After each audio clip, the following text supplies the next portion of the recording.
San Francisco has some of the most enthusiastic movie audiences, and many of them will be busy 11 days back-to-back watching over 200 films in 4 venues at the 33rd San Francisco International LGBT Film Festival. It's here at the film festival where artistically innovative, culturally rich, and socially relevant LGBT cinema by beginning and veteran filmmakers from around the world will be seen by 70,000 people. I'm Raymond and I'm at Ground Zero for the San Francisco International LGBT Film Festival, the Castro Theater in the heart of the Upper Market District. Just 7 blocks away from me is Jay Raley outside the Victoria Theater and Johnny Zych at the Roxy Theater. And we start with Jay at the Victoria at 16th and Mission. Jay? Thanks, Raymond. Within walking distance from the Castro are the Victoria Theater behind me and the Roxy Cinema just 1 block the other way. The other two venues in the San Francisco LGBT International Film Festival. This decade is the decade of transgender visibility, and you'll definitely find an abundance of transgender documentaries and narratives this year. Trans filmmaker Jules Roscom's Against a Trans Narrative is a provocative and personal experimental documentary investigating dominant constructions of trans masculine identity, gender, and the nature of community. By sensitively framing the film through his own personal journey within the trans masculine community, Roscom creates an eclectic and original investigation into gender politics and social self-identity. And that certain endpoint is to be passable and read as a man or a woman in the world.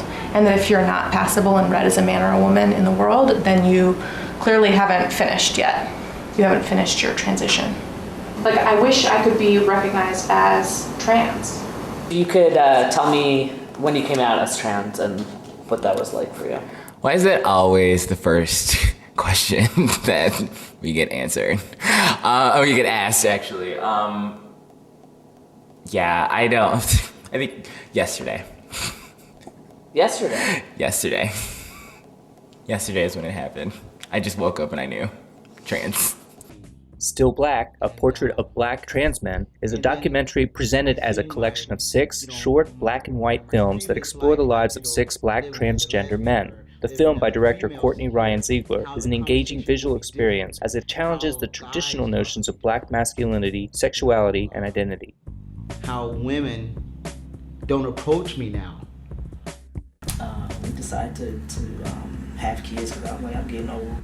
I need to, and they gave us a 0.07% chance that we would have our babies. Or a baby, because before we always talked about 1 baby, and lo and behold 2 came. And then next thing you know, I found out they were girls. I was like, see, I got to get another job because I got 3 women in the house now, and no, it's not gonna work.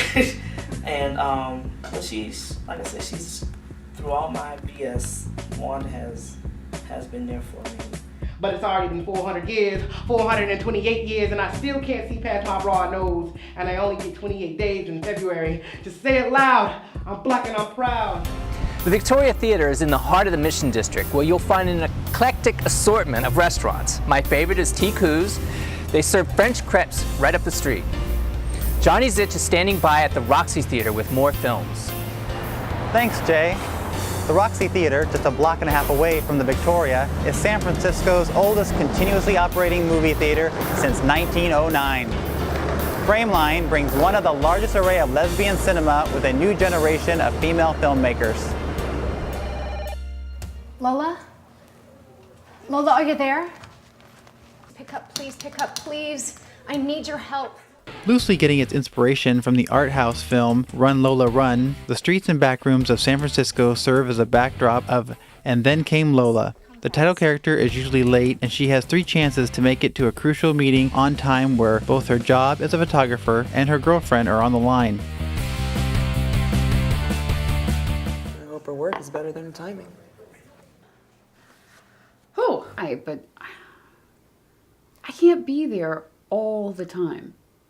I can't. Sweetie, I need you there most of the time. When we met, she said that she was immune to lesbian bed death.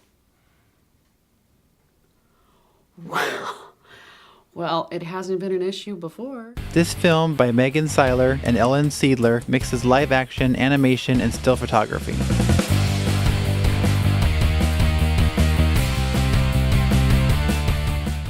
Hannah Hogan is Jessica Sutherland, a closeted woman in her 20s married to her high school best friend, Trevor. All I'm saying is that we could at least wait until I'm actually pregnant. You're completely right. Jessica's life is turned upside down after meeting the openly gay and promiscuous Casey, played by Tracy Ray. I'll be down in a minute. Thanks for having coffee with me. Thanks for buying.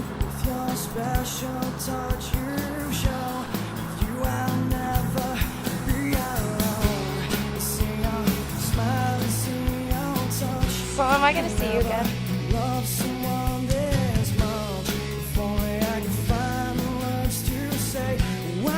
Jessica is forced to come to terms with her repressed sexuality as her life spins out of control. I just don't want to make an irrational decision without thinking it through from every angle.